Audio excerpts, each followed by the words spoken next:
그 전도사의 직분으로 말씀을 이렇게 전하게 되는 건 사실은 처음입니다.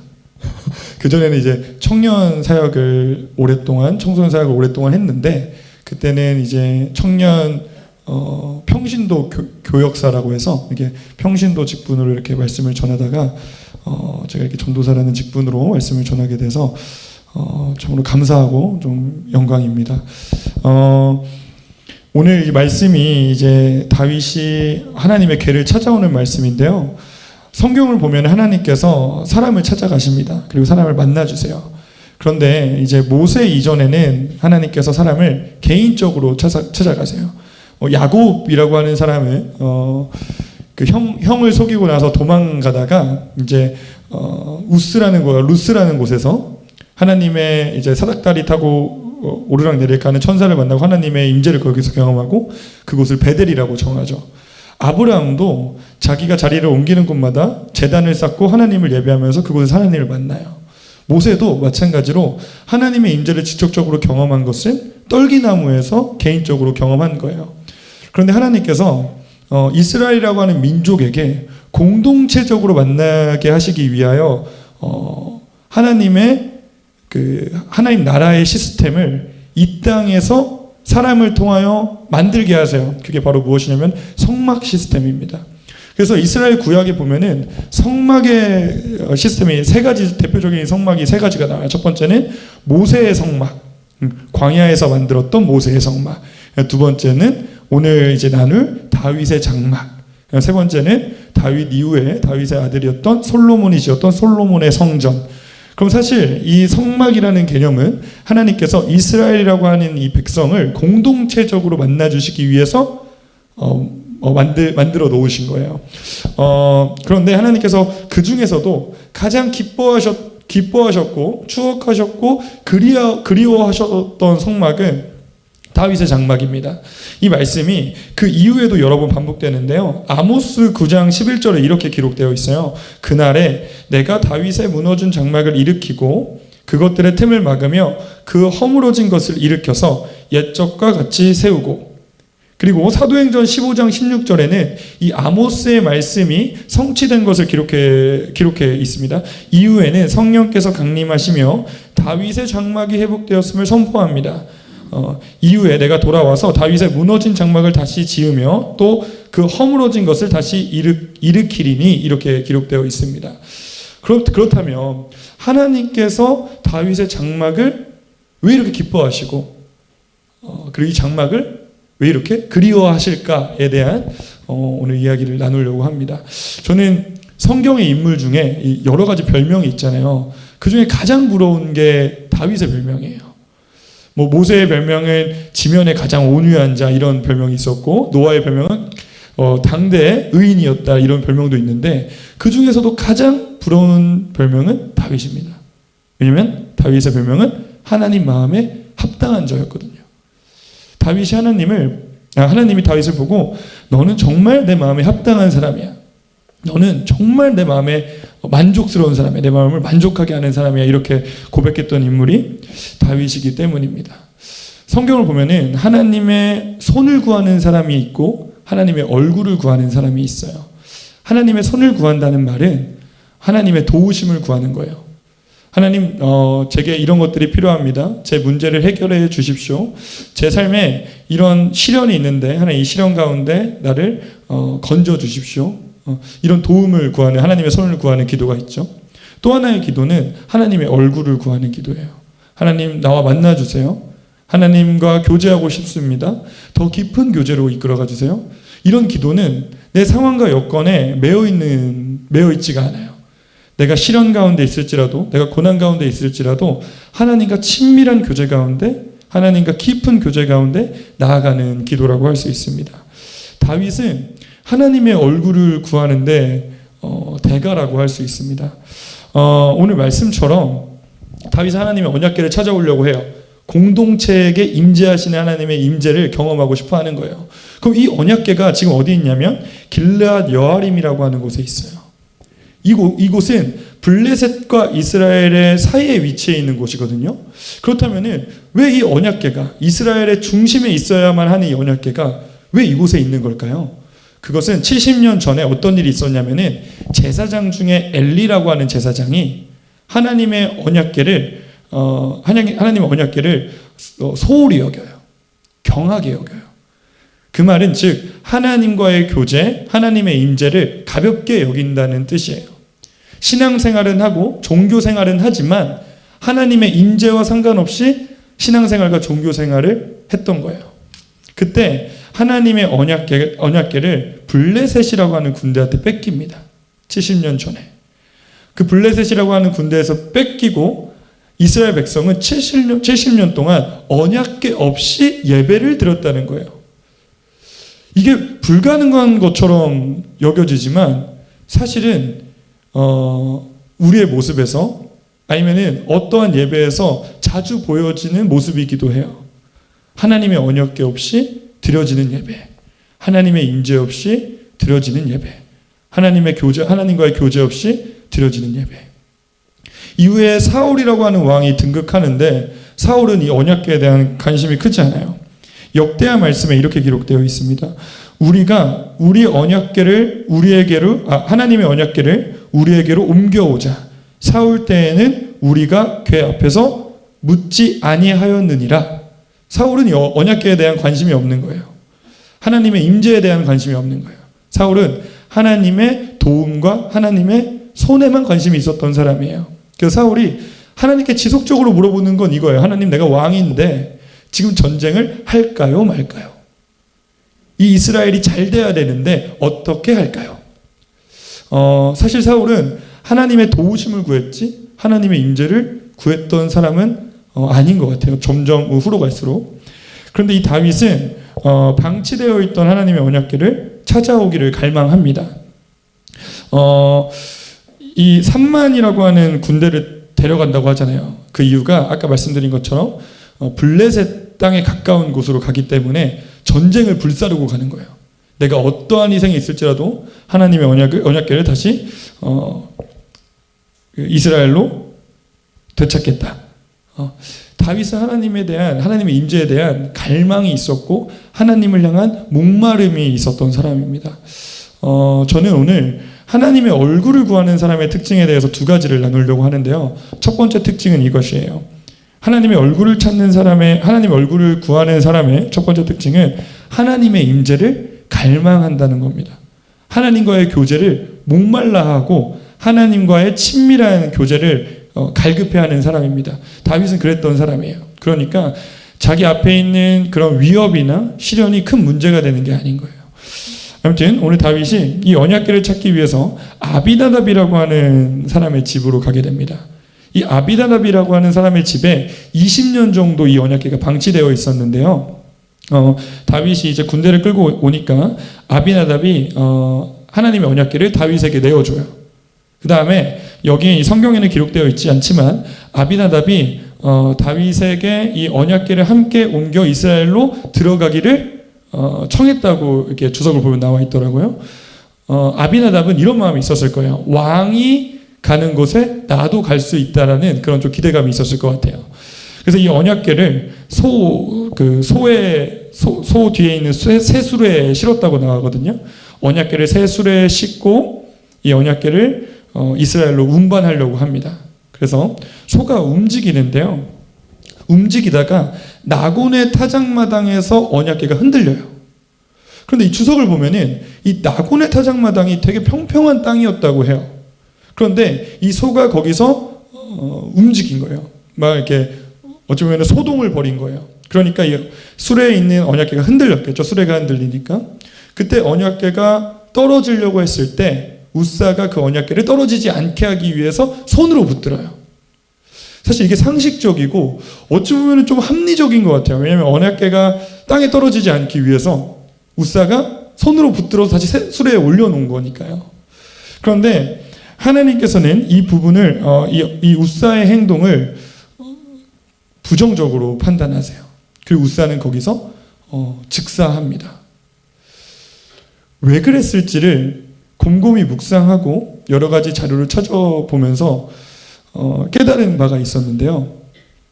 이 아비나답이라고 하는 사람 집에 이 언약궤가 20년 정도 방치되어 있었잖아요. 그러면은 이 웃사는 이 창고에 있는 언약궤를 수시로 봤을 거예요. 그리고 이 언약궤가 이스라엘 하나님의 임재가 있는 곳이라고 하는데 자기 집에서는 아무런 효능이 없는 것을 여러 번 봤을 거예요. 그때 손으로 직접 만져보기도 했고, 그리고 실제로는 가서 뭐 한번 밀어보기도 하고 여러 가지 행동을 취했었겠죠. 그런데 이 언약궤가 하나님의 얼굴을 구하는 한 사람의 갈망으로 인해서 그 안에 영광이 회복된 거예요. 이전의 언약궤랑은 달라요. 이전에 알고 있던 웃사가 알고 있던 언약궤랑은 다른 거예요. 하나님의 얼굴을 구하는 사람들이 생기면요, 하나님의 영광도 임재하기 시작하거든요. 그럼 이전과는 다른 방식의 상황이 열려져요. 저도 개인적으로 청년들이 함께 찬양하면서 이런 일들을 많이 경험했거든요.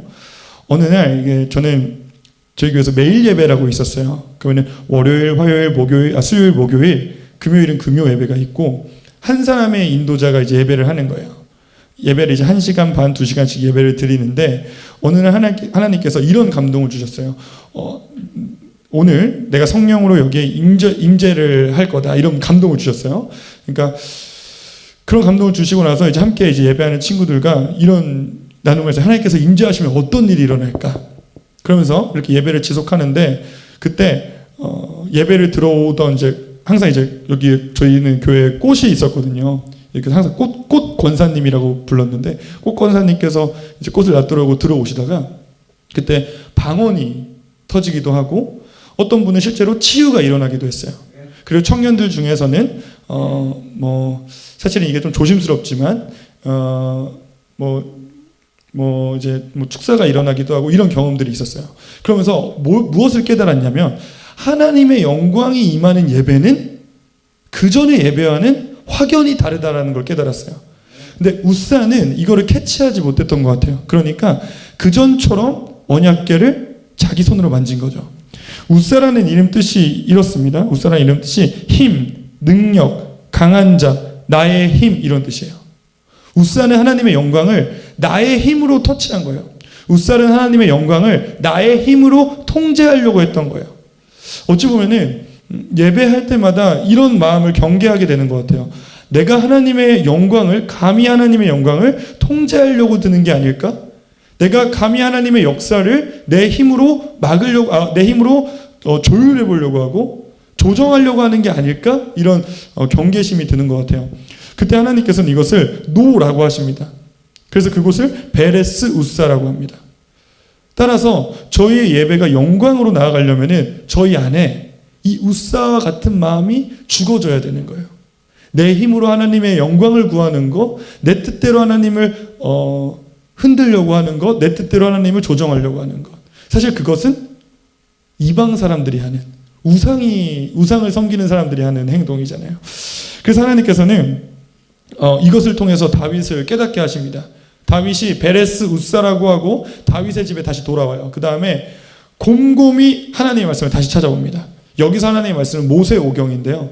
모세오경에 보니까 하나님의 언약궤를 운반하는 방법을 명확하게 알려주셨어요.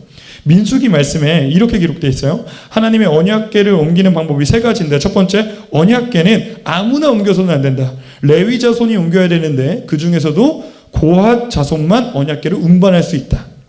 두 번째, 운반 방식은 수레에 싣는 것이 아니라 운반 방식은 그 언약궤를 이제 기다란 봉에 메어서 어깨에 맨다고 나와 있어요. 세 번째로는 절대로 수레에 싣거나 사람의 손이 언약궤에 닿아서는 안 된다라고 기록되어 있습니다. 다윗이 이것을 보고 다시 언약궤를 옮기러 와요. 여기서 두 번째 특징입니다. 하나님의 얼굴을 구하는 사람의 두 번째 특징은 하나님께 쓰는 방식대로 순종하는 것입니다.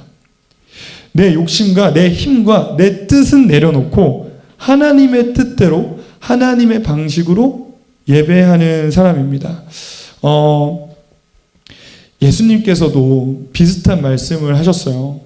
너희가 나의 영광을 보길 원하냐? 너희가 나와 함께 하나님 나라를 이 땅에 이뤄가길 원하느냐? 이렇게 했을 때 예수님께서 이렇게 말씀하세요. 마태복음 16장 24절에 이에 예수께서 제자들에게 이르시되 나를 따라오려거든 자기를 부인하고 자기 십자가를 지고 나를 쫓을 것이니라.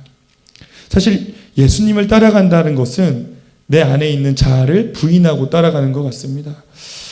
저는 오늘 저와 그리고 우리 함께 예배하는 우리 성도님들께서 하나님의 얼굴을 구하는 예배자가 되기를 소망합니다. 첫 번째로는 하나님의 임재를 목말라하고 갈망하는 것. 저는 그때는 뭐 수요 예배, 오늘처럼 금요 예배, 주일 예배가 그랬으면 좋겠습니다. 하나님 무엇보다 하나님의 예배, 하나님의 임재, 하나님의 얼굴을 구하는 예배 되기 원합니다. 두 번째는 내 뜻대로 예배하는 것이 아니라 하나님의 방식대로 하나님께서 원하시는 대로 순종하는 것입니다. 이것은 말씀을 기반하여 나올 수 있겠죠. 이제 다윗의 말씀을 결론 짓겠습니다. 사실 이후에 다윗이 이 언약궤를 하나님의 방법으로 운반을 해요. 그래서 어떻게 운반을 하냐면 레위인들을 불러서 고핫 자손을 불러서 6걸음마다 이 언약궤를 옮기면서 6걸음마다 제사를 드려요. 소를 잡는 거예요. 그 다음에 옮겨지는 오베데돔이라고 하는 집에서 이스라엘까지 한 16km 정도 된다고 해요. 6걸음마다 소를 잡았으면 얼마나 많은 소를 잡았겠어요. 이 소를 잡으면서 예배를 드리면서 결국 다윗의 성전에, 다윗의 시온성에 하나님의 언약궤가 입성을 해요. 그리고 많은 사람들이 그때 축제를 벌입니다. 하나님의 언약궤가 들어와서 축제를 벌이고 다른 사람들이 이제 자기 집으로 돌아가려고 할 때 다윗이 레위 지파를 다시 모아요. 우리 이제부터 예배를 하자. 이제부터 하나님의 언약궤를 둘러싸서 끊이지 않는 예배를 하자. 그래서 그때부터 다윗이 레위 지파를 24팀으로 나눠서 24시간 예배가 끊이지 않게 요청을 해요. 그 레위 지파가 36년에서 37년 동안 하루도 빠짐없이 24시간 내내 12팀으로 나눠서 예배가 지속됩니다. 그때 쓰여진 말씀이 대다수가 시편의 말씀이에요. 그래서 시편의 말씀은 하나님과 깊이 임재했을 때 하늘의 메시지를, 하늘의 계시를 깨닫는 사람들의 이야기인 거예요. 시편에 누가 있냐면은 헤만이라고 하는 사람이 있고, 그 다음에 아삽이라고 하는 사람이 있고, 여두둔의 시편이라고 하는 시편이 있는데, 이 아삽, 헤만, 여두둔은 다 이 레위 지파로서 그 성전에서 언약궤 앞에서 예배를 했던 사람들이에요. 그래서 나중에 오실 예수 그리스도에 대한 예표가 가장 많이 기록되어 있는 게 시편이기도 합니다. 저는 오늘날도 이 말씀이 유효하다고 생각해요. 그리고 이 말씀이 하나님의 얼굴을 구하는 사람으로 하여금 성취된다고 믿습니다. 17세기, 18세기에 세계 선교를 이끌어갔던 사람들이 모라비안인들이라고 해요. 이 모라비안인들의 모토가 이 다윗의 장막이었어요. 진젠도르프라고 하는 이 백작이 엄청난 거부였고 귀족이었는데 이 다윗의 장막을 사모하는 마음이 있었어요. 그래서 그 모라비안들을 데리고 이 마을을 세워요. 독일의 헤르누트라는 곳에 이 마을을 세워서 예배하는 사람들을 부른 거예요. 이렇게 다윗처럼. 그래서 100년가량 끊이지 않는 예배를 모라비안인들이 드려요. 이 모라비안인들로 하여금 세계 선교가 일어납니다. 그때 존 웨슬리가 이 모라비안인들이 미국으로 넘어갈 때 존 웨슬리가 이 모라비안인들을 봤는데 거친 풍랑 가운데 이 웨슬리는 너무 두려운 거예요. 죽으면 어떡하지? 내가 하나님을 신실하게 믿는데 이 전도자가 죽으면 어떡하지? 이런 걱정에 둘러싸여 있을 때 모라비안인들은 옆에서 끊이지 않는 찬양을 하는 거예요. 그래서 이 웨슬리가 이걸 보고 어떻게 당신들에겐 놀라운 신앙이 있습니까? 어떻게 당신들에겐 세상 사람들이 이해할 수 없는 깊은 신앙을 가지고 있습니까? 이렇게 질문하는데 이 모라비안인들이 자신들이 예배를 어떻게 드렸는지를 웨슬리에게 설명해주고 웨슬리가 한동안 헤르누트에서 이 예배 가운데 참석하기도 해요. 그리고 웨슬리가 거기서 성령의 불을 받습니다. 그리고 미국을 넘어가서 영국과 미국에서 엄청난 부흥의 역사를 또 이끌죠. 지금도 전 유효하다고 생각합니다. 이 예배하는 사람, 하나님의 얼굴을 구하는 사람으로 하여금 저는 이 미사모민교회 그 넘어서서 이 하남 땅에 하나님의 일들이 일어날 줄을 믿습니다.